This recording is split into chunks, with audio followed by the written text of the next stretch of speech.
The easiest way to move the saw is on the rail. This will require 2 people.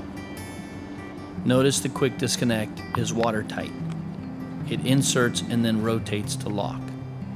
The lifting lowering mechanism is very straightforward and easy to use. Just crank the knob. There's a locking knob on the side to keep it at the proper height.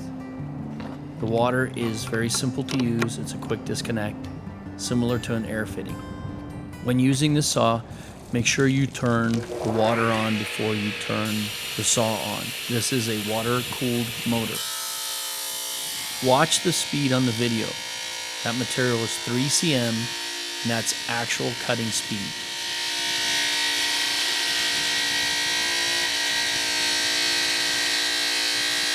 This saw needs to cut very quickly.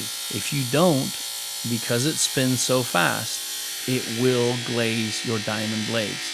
So the speed you see in this video is the speed you want to cut.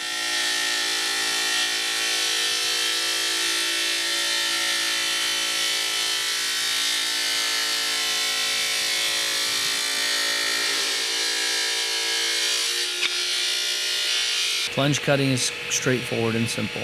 Wheel the saw where you need to, turn it on, and dial it down through the stone. Notice you can cut to the right or to the left, forward or backward, if you will, with this saw. It doesn't matter.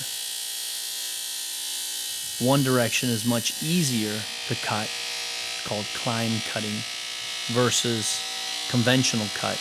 You'll have to push harder.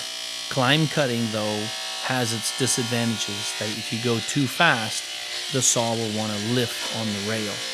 So you'll need to gauge your speed. There's a hole that is a vent hole for grease. As you begin to use a saw, you will notice it will expel some grease. That's from expansion and heat. That's normal.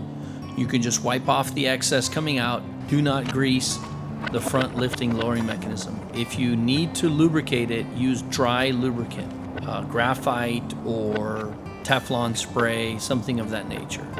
The grease attracts dust and becomes a lapping slurry, and then it wears out old parts.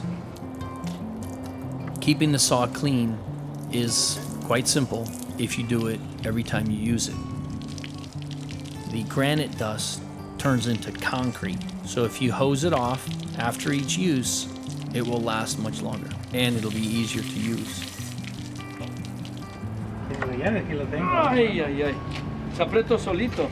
It tightens by itself. There's a spindle lock on the back of the saw that is used to lock the spindle in place to remove the blade.